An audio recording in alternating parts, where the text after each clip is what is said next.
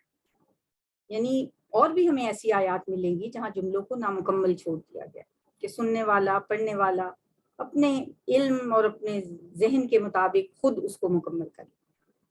اس آیت میں بھی امن ہوا قانتن، تو سوال ہے نا کیا بھلا وہ شخص کے وہ عبادت کرنے والا ہے، اس کے اینڈ پہ ہونا محذوف جو ہے نا وہ ہے کمن ہوا غافل، یہ محذوف ہیں الفاظ، ان کے ساتھ اس جملے کو مکمل کیا جا سکتا ہے کہ کیا ایسا شخص جو اللہ کا فرما بردار ہے، وہ اپنی راتوں کی گھڑیاں اللہ کے حضور عبادت میں گزارتا ہے، کبھی سجدے میں ہے، کبھی قیام میں ہے، اللہ کی رحمت کی امید رکھتا ہے، آخرت کا خوف ہے اسے، کیا وہ ایک ایسے شخص کی طرح ہو جائے گا جو بالکل غفلت میں پڑا ہوا ہے؟ قل، کہہ دیجئے، هل يستوي الذين يعلمون والذين لا يعلمون، اے نبی صلی اللہ علیہ وسلم آپ کہیے کہ کیا برابر ہو سکتے ہیں؟ یستوی، استوا یستوی کیا ہوتا ہے؟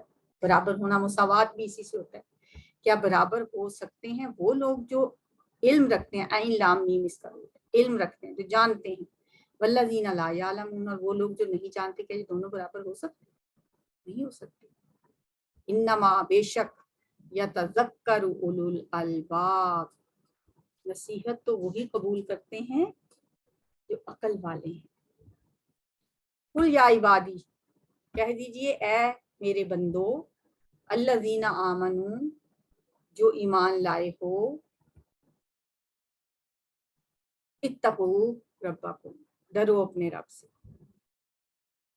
یعنی تم لوگ اللہ پر ایمان لے آئے ہو تو اب تمہیں ہر وقت اللہ کی رضا کی فکر ہونی چاہیے، ہر وقت اس سے ڈرنا چاہیے، اللہ کے احکامات پہ عمل کرنا چاہیے، جس سے وہ منع کرے اس سے رک جانا چاہیے۔ یہاں نبی صلی اللہ علیہ وسلم کی وساطت سے مخاطب کیا گیا ہے، اور پہلے بھی میں نے آپ کو بتایا تھا کہ مکی صورتوں میں یا ایھا الذین آمنوا کے الفاظ نہیں ہیں، بلکہ نبی صلی اللہ علیہ وسلم کی وساطت سے مخاطب کیا جاتا ہے۔ نبی صلی اللہ علیہ وسلم آپ ان سے کہیے، آپ میری طرف سے میرے اہل ایمان بندوں کو یہ پیغام پہنچا دیں۔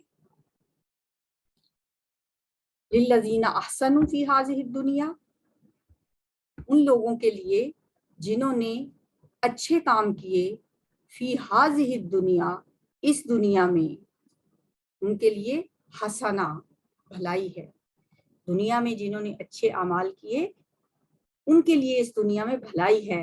وارض اللہ واسعہ، اور اللہ کی زمین بڑی وسیع ہے۔ یوفا، کا اصول بھی یہاں بتا دیا گیا کہ پورا پورا اجر تو اللہ دے گا ہی. انما یوفی الصابرون، بے شک اللہ پورا پورا دے گا الصابرون، صبر کرنے والوں کو، اجرہم، ان کا اجر، بغیر حساب، اور بغیر حساب کے بھی دے گا. پورا پورا دیا جائے گا، بغیر حساب کے دیا جائے گا. یعنی پورے کے پورا دینے کا تو ہے ہی، اس میں اللہ تعالیٰ کسی کے ساتھ ظلم نہیں کرے گا، لیکن اس کے بعد اس کا مزید فضل بھی ہوگا. اللہ کے فضل کے معاملے میں حساب کا کوئی سوال ہی نہیں ہے، بغیر حساب. وَأَرْضُ اللَّهِ واسعہ میں ہجرت کی طرف اشارہ ہے. مکہ میں رہتے ہوئے اگر توحید پہ چلنا مشکل ہو رہا ہے تو ہجرت کر جاؤ، اس کا بہت اجر ہے، صبر کا بہت اجر ہے، بغیر حساب دے گا اللہ تمہیں اس کا صلہ. قل کہہ دیجئے انی امرت، بے شک مجھے حکم دیا گیا ہے، ان اعبد اللہ مخلصا لہ الدین، کہ میں عبادت کروں اللہ کی خالص کرتے ہوئے اس کے لیے. یہ وہی والی بات جو ہم نے اس سے پہلے آیت نمبر 2 میں پڑھی، جو اس سورت کا مرکزی مضمون ہے. عبادت کی اصل حقیقت کو ہمیں سمجھ لینا چاہیے. اس کے 2 حصے ہوتے ہیں. ایک اس کا ظاہری حصہ ہے، ہم نماز پڑھتے ہیں، رکوع کرتے ہیں، سجدہ کرتے ہیں، حج کرتے ہیں، یہ سب ظاہری عبادت ہے. لیکن ایک چیز ہے جو اس کی روح ہے. روح کیا ہے؟ امام ابن تیمیہ فرماتے ہیں، اس کی تعریف کرتے ہیں، العبادت تجمع اصلین غایت الحب مع غایت الذل والخضوع. اللہ کی عبادت 2 چیزوں کے مجموعے کا نام ہے، اس کے ساتھ غایت درجے کی محبت اور اس کے سامنے غایت درجے کی عاجزی، تذلل. یوں کہہ سکتے ہیں کہ اللہ کی عبادت کا مطلب ہے کہ انسان حد درجے کی محبت کے ساتھ خود کو اللہ کے سامنے بچھا دے، سرنڈر کر لے، اپنے آپ کو اس کے سامنے جھکا دے، اس کا فرما بردار بن جائے. کلی اطاعت جو ہے اللہ کی، وہ ہے اصل عبادت. وَأُمِرْتُ، اور مجھے حکم دیا گیا ہے، لِأَنْ أَكُونَ، کہ میں ہو جاؤں، اول المسلمین، فرما برداروں میں سے سب سے اول. ایسا ممکن نہیں ہے کہ میں تم لوگوں کو تو اللہ کی فرما برداری کی دعوت دوں اور خود مجھے اس کی پرواہ نہ ہو. سب سے پہلے مجھے حکم ہوا ہے کہ میں سب سے پہلا فرما بردار خود بنوں. قل کہہ دیجئے انی اخاف، بے شک میں تو ڈرتا ہوں، ان عصیت، اگر میں نے نافرمانی کی، ربی، اپنے رب کی، عذاب یوم عظیم، بڑے دن کے عذاب سے. مجھے تو خود یہ خوف رہتا ہے، کیونکہ مجھے پتہ ہے میرے لیے کوئی استثناء نہیں. میں خود پہلے اللہ کا بندہ بنوں اور مکمل طور پہ میں اس کی اطاعت کروں، اور اگر کبھی بالفرض میں اپنے رب کی نافرمانی کروں تو مجھے بھی اللہ کے عذاب کا خدشہ ہے، اندیشہ ہے، ڈر ہے. دراصل یہ انداز جو ہے یہ مخالفین کو معاملے کی سنجیدگی کا احساس دلانے کے لیے اختیار کیا گیا، ورنہ حضور صلی اللہ علیہ وسلم کے لیے اس کا کوئی امکان نہیں تھا کہ آپ اللہ تعالیٰ کی نافرمانی کریں گے. بتایا یہ جا رہا ہے کہ استثناء کسی کو حاصل نہیں ہے یہاں پہ. اگر میں بھی اپنے رب کی نافرمانی کروں گا تو مجھے بھی یوم عظیم کے عذاب کا بہت خوف ہے، مجھے بھی ڈر ہے. اللہ تعالیٰ سے دعا ہے کہ اللہ تعالیٰ ہمیں اپنے کلام کو سمجھنے، اس کی آیات پہ غور و فکر کرنے، تدبر و تفکر کرنے کی توفیق عطا فرمائے، اور ہمیں یہ توفیق عطا فرمائے کہ یہ دل، یہ قرآن ہمارے لیے فرسٹ پریورٹی بن جائے، سب سے پہلے. اس کو ہم فارغ وقت کا مشغلہ نہ سمجھیں کہ جب فارغ ہوں اس وقت لے کے بیٹھ میں. یہ پہلی پریورٹی ہونی چاہیے. یا رب لک الحمد کما ینبغی لجلال وجہک وعظیم سلطانک، اللہم صلی علی محمد وعلی آل محمد.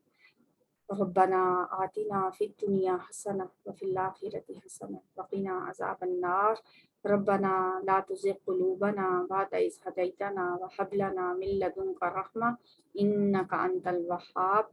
ربنا هب لنا من ازواجنا وذرياتنا قرة اعین واجعلنا للمتقین اماما سبحانك اللهم وبحمدك نشهد ان لا اله الا انت نستغفرك ونتوب الیک. السلام علیکم.